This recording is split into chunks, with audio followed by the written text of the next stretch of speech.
دوستو، میں ہوں ڈاکٹر محمد شہباز اکمل اور آپ دیکھ رہے ہیں طلوع آشنائی۔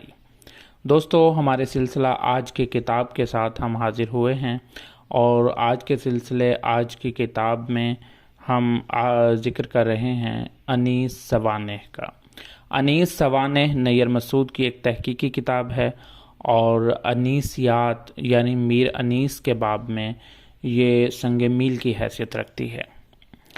تو نیر مسعود کی یہ کتاب پہلی مرتبہ پاکستان سے 2005 میں شائع ہوئی تھی، اور ہندوستان میں اس سے پہلے یہ شائع ہو چکی تھی۔ اس کتاب کی اہمیت کے بارے میں ہم آپ کو نیر مسعود کے بیٹے تمثال مسعود کے یہ الفاظ پیش کرتے ہیں، جس سے آپ کو اس کتاب کی امپورٹنس، اس کتاب کی اہمیت آپ پر واضح ہو جائے گی۔ کہ 1996 کی بات ہے کہ ہمارے خاندان میں ایک سانحہ ایسا پیش آیا کہ جس نے نیر مسعود کو اس قدر متاثر کیا کہ ان پر قلبی دورہ پڑ گیا۔ گھر والے ان کے بستر کو گھیرے ہوئے تھے، اور نیم بے ہوشی کی حالت میں وہ کچھ بول رہے تھے۔ غور سے سننے پر بس اتنا سمجھ میں آیا کہ وہ غیر مربوط جملے میر انیس کے متعلق تھے۔ اس وقت تک میر انیس کی سوانح ایک مکمل مسودے کی صورت میں یکجا نہیں ہوئی تھی، اور اپنی عدم موجودگی میں اس بکھرے ہوئے مسودے کو ترتیب کیسے دی جائے گی؟ نیم بے ہوشی کی حالت میں ان کو اس بات کی فکر تھی۔ تو ناظرین، جب ہم اس کتاب کے آغاز پر نظر ڈالتے ہیں تو تقریباً 4 سے 5 صفحے کا ابتدائیہ ہے، اور اس کے بعد نیر مسعود نے اس کتاب کو 12 ابواب میں تقسیم کیا ہے۔ پہلا باب فیض آباد اور مستحسن خلیق جو میر انیس کے والد تھے ان کے بارے میں ہے، اور دوسرا باب انیس نے جو دور فیض آباد میں گزارا، ادھر ان کے شب و روز اور ان کا ماحول کیا تھا، تو اس حوالے سے ہے۔ ان کا بچپن، ان کی تعلیم، ان کی علمی استعداد، ہندوستانی روایات، ان کی سپاہ گری، اردو شعر گوئی، شاعری میں انیس کے استاد کون کون تھے، یہ تمام چیزیں اس دوسرے باب میں نیر مسعود نے لکھی ہیں۔ شاعری میں انیس کے استادوں کے حوالے سے میر مستحسن خلیق، مرزا مظفر حسین ضمیر اور امام بخش ناسخ، ان 3 نابغہ روزگار ہستیوں کا نام آتا ہے۔ اس کے بعد ان کی غزل گوئی، مرثیہ گوئی، پھر ان کا ریاض کتنا ہے، فیض آباد کی زندگی ان کی کیسی گزری، ان کی شادی ہوئی، یعنی سارا جو خانگی ماحول ہے میر انیس کا، اسے نیر مسعود نے اس کتاب کے دوسرے باب میں جگہ دی ہے۔ تیسرا باب ان کے لکھنؤ کی زندگی کے بارے میں ہے۔ جب وہ لکھنؤ آ گئے اور مکمل طور پر لکھنویت اختیار کر لی، تو تیسرے باب میں انہوں نے کس طرح مرثیہ خوانی شروع کی، ان کی پہلی مجلس کہاں ہوئی، اور غالب اور انیس کی ملاقات بھی وہیں لکھنؤ میں ہوئی۔ انیس اور منتظم الدولہ حکیم مہدی، ان کی بھی ملاقات ہوئی۔ یعنی سارا وہ ماحول جو لکھنؤ میں میر انیس کا گزرا، اور وہاں کیا عہد تھا، کیا روایات تھیں، مرثیہ خوانی کی کیا روایات تھیں، ان تمام چیزوں کا ذکر نیر مسعود نے اپنے اس تیسرے باب میں، جس کا نام لکھنؤ ہے، اس میں جگہ دی ہے۔ اور اسی باب میں ناسخ اور میر نجف علی کی وفات کے بارے بھی لکھا ہے، اپنے استاد میر ضمیر کے ساتھ اور ناسخ و آتش کے ساتھ اپنے تعلقات بھی لکھے ہیں۔ پھر ان کے بیٹے جو تھے مونس، ان کا نکاح ہوا، وہ بھی انہوں نے لکھا ہے، اور اس میں بھی تقریباً لکھنؤ میں انیس کی جو قیام گاہیں ہیں ان کے متعلق بھی معلومات دی ہیں۔ تو تیسرا باب لکھنؤ سے متعلق ہے۔ چوتھا باب بھی لکھنؤ سے متعلق ہے، لیکن اس کا تھوڑا سا مختلف یہ ہے کہ انیس باشندہ لکھنؤ کا رہنے والا انیس کیسا تھا۔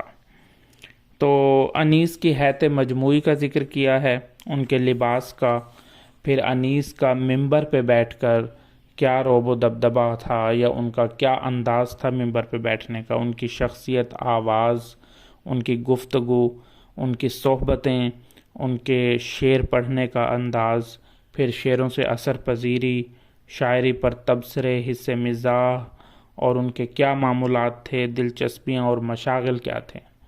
یہاں چوتھے باب میں میر انیس کے کچھ دلچسپیاں اور مشاغل کا ذکر ہے، وہ بھی میں آپ کے ساتھ کرتا چلوں۔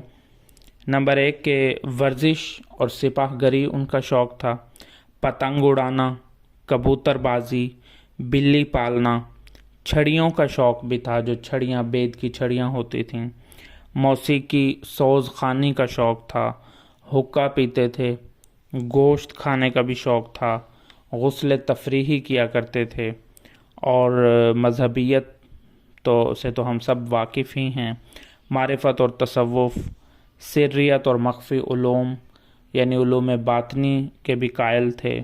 انیس گھر میں کس طرح سے رہتے تھے، ملازمین کے ساتھ ان کا برتاؤ کیسا تھا، اور یہاں پر انہوں نے انیس کے ملازمین کے نام بھی گنوائے ہیں، جن میں اکبر علی اور بدبدی بیگم، خدا بخش، رحمت علی، علی حسین، غلام عباس، قصبہ مالی، نجف علی، نور محمد، یہ تمام میر انیس کے ملازمین کے نام تھے۔ پھر 5واں باب شروع ہوتا ہے، اور 5واں باب ہے انیس عہد امجد علی شاہ میں۔ یہ واجد علی شاہ سے پہلے بادشاہ اور نواب گزرے ہیں، تو ان کا نام امجد علی شاہ ہے۔ ان کی ہمشیرہ کی شادی، تارا جی کربلائے معلیٰ، اور بادشاہ محل عالم اور انیس کی مجلس میں نجات، حسین عظیم آبادی، اور خلیق کا آخری زمانہ ان کے والد کا، پھر ان کی وفات، ان کا مدفن، انیس پھر خلیق کے بعد کس طرح منظر عام پر آئے، اور میر انس سے ان کی رنجش کیسے ہوئی، پھر مارکہ انیس الدبیر کا آغاز بھی وہیں ہوا لکھنؤ میں، ارسطو جاہ کی مجلس، اور پھر مفتی میر عباس انیس، بیٹی کا عقد بھی وہیں کیا ہمراہ صابر، اور آتش کی وفات ہوئی پھر لکھنؤ میں ہی امجد علی شاہ کے زمانے میں۔ پھر 6واں باب شروع ہوتا ہے کہ انیس عہد واجد علی شاہ میں، ان کے بعد واجد علی شاہ میں انیس کا مشاہرہ، پھر انیس اور نواب علی نقی خاں ان کے کیا مراسم تھے، اور انیس اور دیانت الدولہ کے آپس میں کیا تعلق تھے، ولادت رشید و مانوس، نخاس میں سکونت، یعنی تمام جو دور ہے تہذیب، روایات اور رہن سہن، تمام کو یکجا کر کے واجد علی شاہ کا دور پیش کیا گیا ہے انیس کے زمانے میں۔ 7واں باب ہے انتزاع سلطنت اودھ اور آشوب 1857 کے غدر میں پھر کیا بیتی، آشوب اور انیس نے کس طرح سے غدر کا اثر لیا، اور انیس کی عمارتوں کا انہدام اور زمین کی ضبطی، سلیس فرزند انیس کا قید ہونا، پھر بیٹی کی وفات، اس کے بعد انتزاع کے بعد انیس کے قدردان اور احباب سارے اکٹھے ہو گئے، جن میں آغا علی خان ناظم، امجد علی خان، حامد علی میر، ذکی علی خان، سید علی دلہی پوری، عالی جاہ، محمد حسین خان، محمد عباس مرزا، یہ تمام وہ لوگ تھے جو میر انیس کے قدردان اور احباب تھے، جنہوں نے 1857 کے آشوب سے میر انیس کو نکالا اور ان کو پھر سے اپنا ایک سفر جاری کرنے کے لیے تیار کیا۔ 8واں باب یہ ہے کہ 1857 کے بعد انگریزی عہد میں پھر میر انیس کی کیا شب و روز تھے۔ آشوب کے بعد پہلی مجلس انہوں نے کب پڑھی، عظیم آباد کا سفر کیا، اور لکھنؤ میں ترک مرثیہ خوانی بھی کی انہوں نے ایک دور میں۔ 9واں باب راجہ بازار کی سکونت۔ پھر میر انیس راجہ بازار میں آ گئے، اور وہاں انہوں نے سکونت اختیار کی۔ ادھر ان کے شب و روز کیا تھے، جس میں مرثیوں کی چوری، سیاں شہداء اور انیس، نفس اللغہ لکھی، ولادت جلیس، داماد نفیس کی وفات، فارغ سیتاپوری شاگرد انیس، اور اس کے بعد دولہا صاحب کی ولادت، پوتے تھے یہ میر انیس کے۔ 10واں باب انیس کی آخری قیام گاہ، چوہدی محلہ، سبزی منڈی، چوک محلہ آئینہ سازاں، مونس کا الگ مکان، میر عشق سے رنجش، رئیس کا عقد ثانی اور عماد الملک اور انیس، ایک اور ترک مرثیہ خوانی۔